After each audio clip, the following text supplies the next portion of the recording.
बिस्मिल्लाहिर्रहमानिर्रहीम। Dear students, अस्सलाम वालेकुम। बच्चों, हम 9th क्लास के चैप्टर नंबर 3 के प्रॉब्लम डिस्कस कर रहे थे। आज हमने तकरीबन पहले 4 प्रॉब्लम कर लिए थे और आज हमने 5वें प्रॉब्लम से शुरू करना है। तो प्रॉब्लम नंबर 3.5।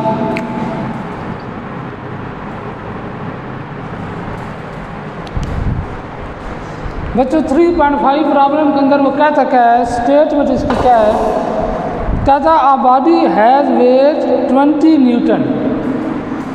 एक बॉडी है जिसका वेट कितना है, 20 न्यूटन है। How much force is required to move it vertically upward. इसके ऊपर जाने के लिए कितनी फोर्स दरकार होगी with acceleration of 2 metre per second square.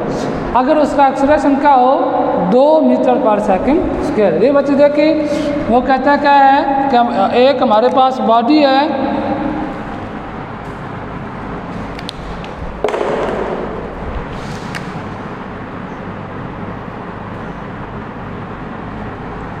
एक बॉडी है हमारे पास, ठीक है, जिसका वेट हमारे पास कितना है,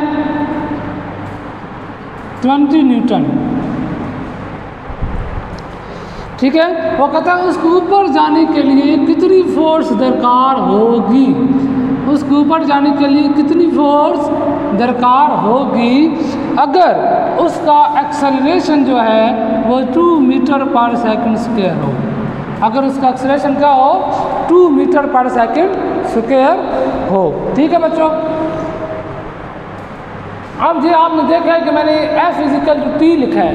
ये क्यों लिखा है बच्चों, हमेशा जो भी स्ट्रिंग होती है, कोई रस्सी होती है, कोई धागा होता है, उसके साथ जो भी चीज़ लटक रही होती है उसका एक तो उसका वेट होता है, जो चीज़ लटक रही होती है नीचे उसका वेट मौजूद होता है, और उस रस्सी के अंदर एक फोर्स मौजूद होती है T, टेंशन की फोर्स, जो उसको अपवर्ड खींच के रखती है, वो उसको नीचे गिरने नहीं देती। अगर उस रस्सी में से, ठीक है, स्ट्रिंग में से वो टेंशन की फोर्स ख़त्म हो जाए तो ये वेट सारे का सारा उस चीज़ को लेकर नीचे ले आए और नीचे वो गिर जाएगी चीज़।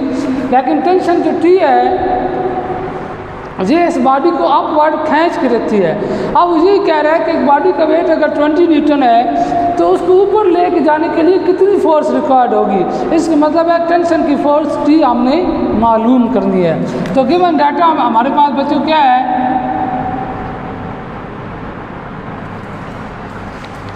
गिवन डाटा के अंदर हमें क्या क्या दिए हुए हैं। सबसे पहले हमें दिया हुआ है जी वेट,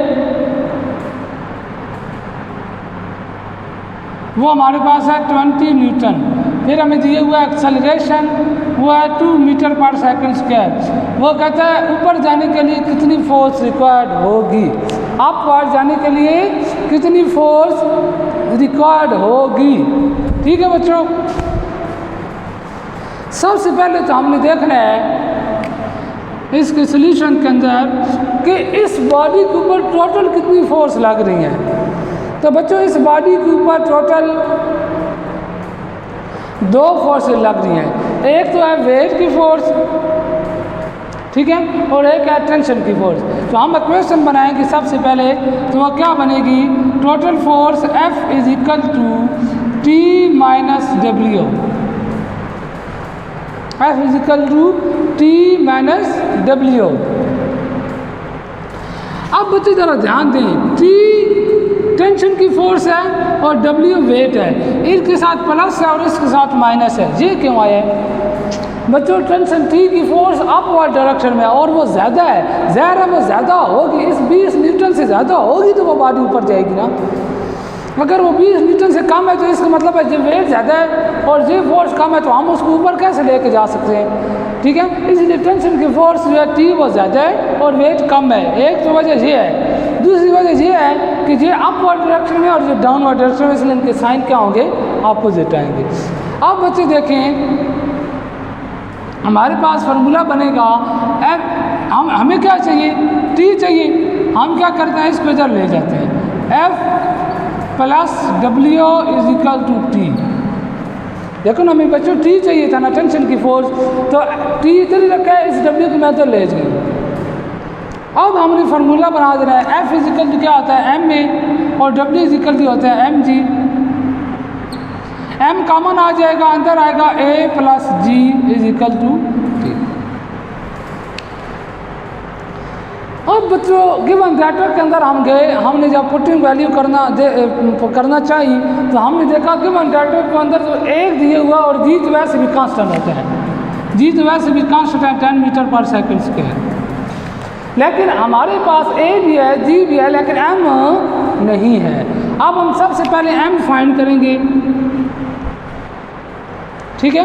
क्या बच्चे फाइंड करेंगे एम, और वो कैसे फाइंड करेंगे ये देखें, W is equal to m g और M is equal to W over जी।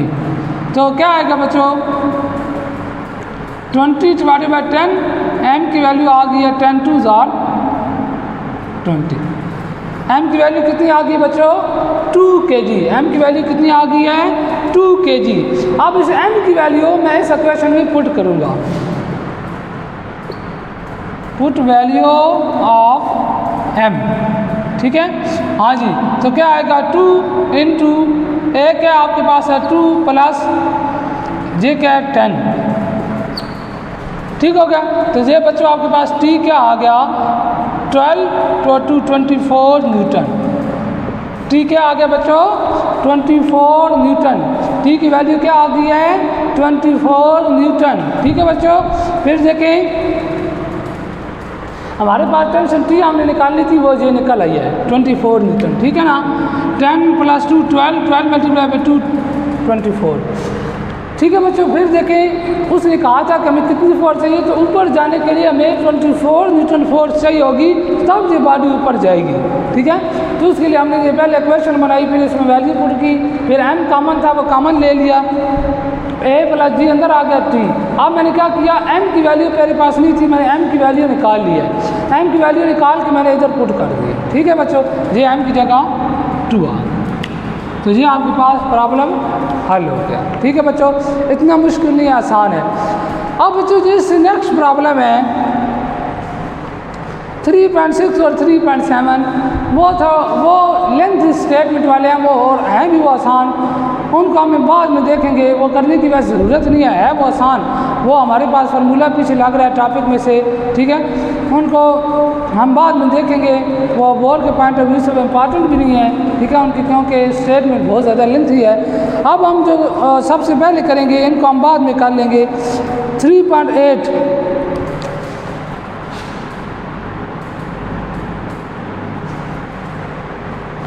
3.8 के अंदर वो क्या कहता है, how much time is required to change 22 newton second momentum by force of 20 newton. फिर सुनिए, कहता है how much time is required, कितना टाइम ज़रूरत होगा to change 22 newton second 22 newton second momentum change करने के लिए, अगर उसके ऊपर 20 न्यूटन फोर्स लग रही हो, ठीक है बच्चों। वो कहता है कि एक बॉडी है जिसका मोमेंटम अगर 22 न्यूटन चेंज हो रहा है और उसके ऊपर फोर्स लग रही है 20 न्यूटन, तो बताएं तो कितना टाइम लगेगा उसके ऊपर।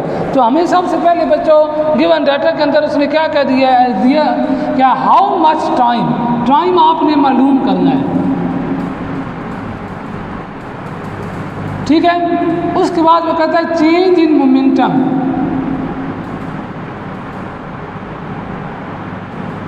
चेंज इन मोमेंटम आपको दिया हुआ है 22 न्यूटन सेकेंड, और आगे वो कहता है फोर्स आपको दी गई है 20 न्यूटन।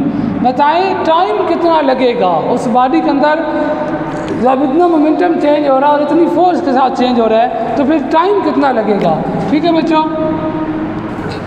आपने एक पीछे टॉपिक पढ़ा है चेंज इन मोमेंटम वाला, ठीक है, और फोर्स एंड मोमेंटम वाला टॉपिक आपके पास मौजूद है। उसके अंदर ये हमने फार्मूला भी देखा है कि फार्मूला क्या होता है। फार्मूला बच्चों आपके पास होता है F is equal to change in momentum बटा टाइम। क्या होता है F is equal to change in momentum divided by time, ठीक है, यानी कि फोर्स। तो F इजिकल टू, हमें बच्चों टाइम चाहिए ना, अब हम टाइम को ले जाएं, T is equal to change in momentum को मैं लिखता हूँ डेल P, डेल का मतलब होता है चेंज, और डिवाइडेड बाय टाइम, ये उधर चला गया ना, ये बच्चों ऐसे लिख लें, F is equal to del P over T। अब T मुझे चाहिए ये इधर लेगा और ये इधर आ गया, ठीक है, अब मैं इसको इधर लेगा, ये डेल T इधर आ गया, F इधर आके डिवाइड हो गया। अब बच्चे वैल्यू पुट कर लो, ठीक है, तो वैल्यू आप पुट करेंगे तो क्या आएगा, डेल P की वैल्यू हमारे पास पूरी की पूरी दी हुई है 22 न्यूटन, 22 न्यूटन सेकेंड, ठीक है, और फोर्स की वैल्यू हमें दी हुई है 20 न्यूटन। जब बच्चों आप इसको सॉल्व करोगे, ठीक है, कैलकुलेटर से, तो आपके पास ये कट कटा के आ जाएगा 1.1 न्यूटन से कट गया सेकेंड। तो इतना टाइम लगेगा अगर एक बॉडी के अंदर मोमेंटम इतनी फोर्स के साथ 20 न्यूटन फोर्स के साथ 22 न्यूटन मोमेंटम चेंज हो रहा है, तो उसके अंदर इतना टाइम लगेगा उसको चेंज करने के लिए, ठीक है बच्चों। समझ भी आई है बच्चों इस बात कि हमें टाइम मालूम करना था, चेंज इन मोमेंटम हमने देख लिया, फोर्स भी देख ली, हमें मिली हुई थी, हमने फार्मूला लगाया, ठीक है, फोर्स, ये हमारे पास टॉपिक मौजूद है फोर्स एंड मोमेंटम वाला, तो change in momentum at time हमने टॉपिक को मतलब वो लिख दिया इधर, ठीक है, उसको डिवाइड किया और उसके बाद इंटरचेंज करके हमारे पास टाइम निकल आया है। तो ये बच्चों था प्रॉब्लम नंबर 3.8, ठीक है, आसान है, इतना मुश्किल ये नहीं है, ठीक है।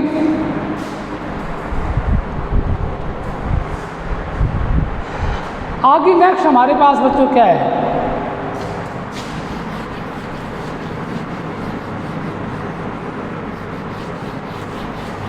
अगला प्रॉब्लम हमारे पास वो क्या कहता है 3.9 के अंदर 3.9 कहता है how much is the force of friction between a wooden block of mass 5 kg and the resultant marble. कहता है कि बच्चों एक फ्लोर है, मार्बल है, उसके ऊपर एक लकड़ी वुड पड़ी हुई है, ये मार्बल है, मार्बल फ्लोर है, ठीक है, और उसके ऊपर बच्चों क्या पड़ी हुई है, एक लकड़ी पड़ी हुई है। समझ आ रही बात, ये लकड़ी पड़ी है, ये मार्बल का फ्लोर है, कहता है इसके दरमियान फ्रिक्शन कितनी होगी, इसके दरमियान फ्रिक्शन कितनी होगी, ठीक है, और लकड़ी का उसने मैस दे दिया 5 kg है, ठीक है। The centripetal force between the coefficient of friction between the wood and marble is 0.6। कहता है इसके दरमियान जो कोएफिशिएंट ऑफ फ्रिक्शन है म्यू वो 0.6 है। समझ आ रही बात बच्चों को। कहता है कि एक मार्बल फर्श है, उसके ऊपर एक लकड़ी पड़ी हुई है, बताएं लकड़ी और मार्बल के दरमियान कितनी फ्रिक्शन होगी अगर आपको म्यू इतना दिया गया हो, ठीक है। अब आपको क्या कह दिया गया है, सबसे पहले तो आपके पास mass of wooden block 5 kg, फिर आपको दिए हुआ है कोएफिशिएंट ऑफ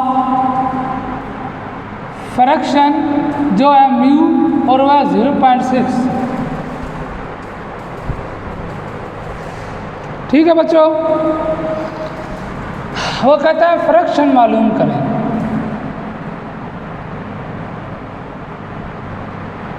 तो ये बच्चों फार्मूला हमारे पास है, ये पेज नंबर अगर आप देखें तो पेज नंबर जी दिया हुआ है, पेज नंबर 73 पे दिया हुआ है F is equal to mu r, ठीक है, F is equal to mu r. अब देखो बच्चों मैंने ये फार्मूला क्यों लगाया है, क्योंकि मेरा गिवन डाटा जो था वो इस फार्मूले के मुताबिक था, ठीक है ना, तो उस मुताबिक मैंने ये फार्मूला लगाया है, ठीक है जी। ये तो मैंने आपको पहले दिन कहा था कि आपने सबसे पहले गिवन डाटा देख रहे हैं, गिवन डाटा को देखते ही आपने क्या करना है, फार्मूला लगाना है। तो हम जब म्यू आ गया तो इसका मतलब ये वाला फार्मूला लगेगा। अब बच्चों म्यू हमारे पास है, आर नहीं है। आर आपके पास नॉर्मल होता है, पॉइंट नॉर्मल पॉइंट यानी कि डब्ल्यू के बराबर होता है, जो होता है m g, r is equal to m g. तो अब आपके पास क्या है, f is equal to mu m g. तो म्यू आपके पास 0.6 है, मल्टीप्लाई एम आपके पास 5 है, मल्टीप्लाई जी आपके पास 10 है। इसका अगर मैं पॉइंट खत्म करूँ तो 6/10, 10 से काट गया, 6 5 और 30, 6 5 और 30।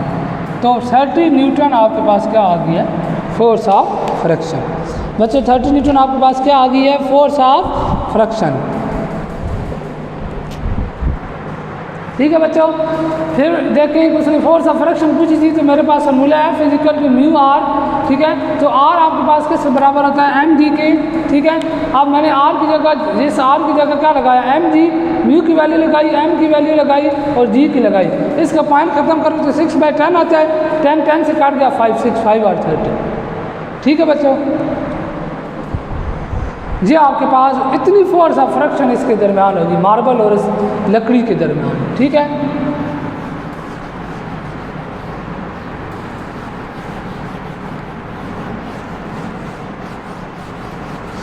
अब हमारे पास आखिरी न्यूमेरिकल है, वो भी बहुत आसान है, 3.10। हाँ जी, क्या कहता है, how much centripetal force is needed, कितनी सेंट्रीपिटल फोर्स ज़रूरत होगी।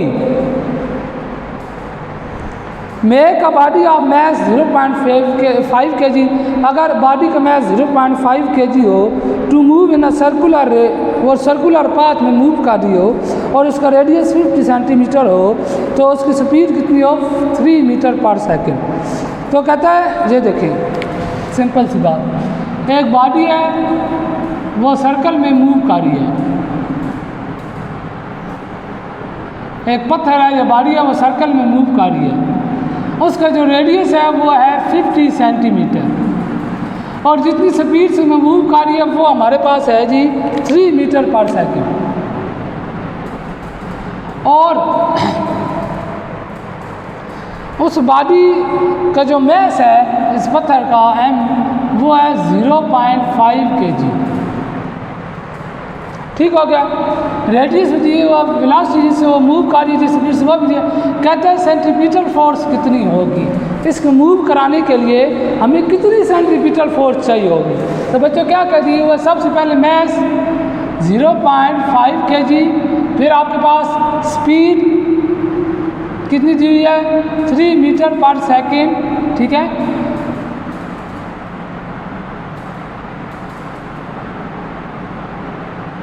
उसके बाद आपको रेडियस दिया हुआ आर, वो हमारे पास 50 सेंटीमीटर, और उसके बाद आपने मालूम करना है जी सेंट्रीपिटल फोर्स।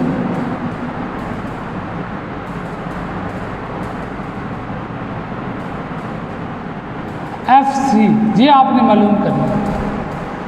ठीक है बच्चों, सबसे पहला काम आपने क्या करना है कि 50 को चेंज करना है मीटर में। 50 को किस में चेंज करना है, मीटर में।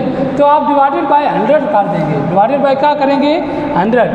तो जब डिवाइडेड बाय 100 करेंगे तो ये 0.5 मीटर आ जाएगा। कितना आ जाएगा, 0.5 मीटर, 0.5 मीटर। अब बच्चों हम इसको सॉल्व करेंगे।